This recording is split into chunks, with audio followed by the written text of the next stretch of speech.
right, we're going to be doing our review lesson over chapter 1.5, subtracting integers. And as always, whenever we start with a new section, we set the goal for the day, and the goal for the day is to learn how to subtract integers.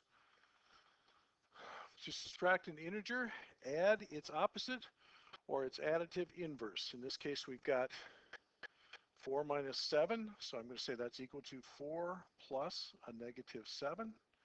And we learned earlier that if we are adding integers with mixed signs, we take the larger one, subtract the smaller one, that would be in this case 3, and use the sign of the larger one. So the answer here would be negative 3.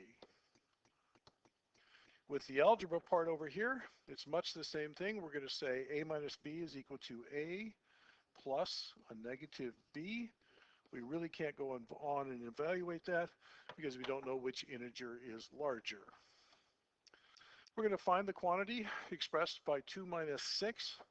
2 minus 6 is the same thing as saying 2 plus a negative 6. We've got mixed signs here, so we're going to say 6 minus 2 gives me 4, and I use the sign of the larger one, so the answer is negative 4. Find 3 minus 7. That's 3 plus a negative 7. Again, we have mixed signs here. So we're going to say 7 minus 3, which will give me 4. And I use the sign of the larger one. So the answer is negative 4, which in this case is letter B. We're going to subtract a positive integer. So we're going to say negative 7 minus 5 becomes negative 7 plus negative 5, and since they are of the same sign, we can add the two numbers together. 7 plus 5 is 12, and we use the sign that they have in common, so the answer is negative 12.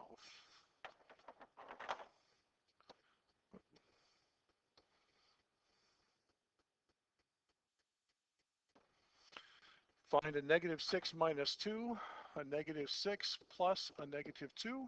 They have the same sign, so I can say 6 plus 2 is 8, and I use the sign that they have in common, so I get a negative 8, and the answer is letter D.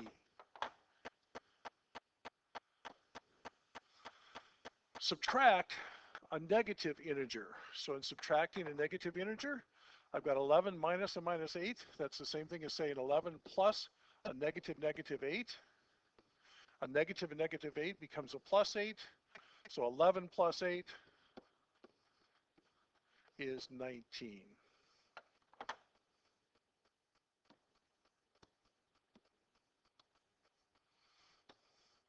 Evaluating this one, 15 minus a minus 3. That's the same thing as saying 15 plus a negative 3. Negative and negative 3 becomes plus 3. 15 plus 3 is 18. The answer is letter C, 18. Here's the same kind of problem, but this one's written out in words rather than algebraic equation. If the overnight temperature at a research station in Antarctica was negative 13 degrees, but the temperature rose to 2 degrees C during the day, what was the difference between the temperatures? The difference between the temperatures would be 2 degrees C minus a minus 13. As we work through that, it'd be 2 plus a negative 13. This negative becomes a plus 13. 2 plus 13 is 15. The difference in temperature was 15 degrees. Evaluate the algebraic expression 12 minus r if r is a negative 7. So I've got 12 minus a minus 7. That's the same thing as saying 12 plus a negative 7.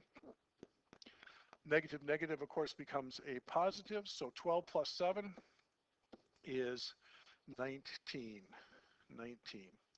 Doing the second part of this one here, it says evaluate 10 minus c if c is equal to 2. So 10 minus 2.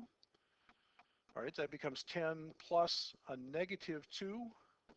10 plus a negative 2, they're mixed signs, so I go 10 minus 2 and you get 8, and I use the sign of the larger one, which is positive, so the answer is positive 8. evaluate Q minus P squared if P is 6 and Q is a negative 3. So if I plug in the numbers, I get negative 3 minus 6 squared. According to our orders of operation, we do the powers first. So we do 6 squared first, we get 36. So I've got a negative 3 minus 36. That's the same thing as saying negative 3 plus a negative 36. All right. Since these signs are the same, I take 36 plus 3, and I get 39, and I use the sign that they have in common for a negative 39.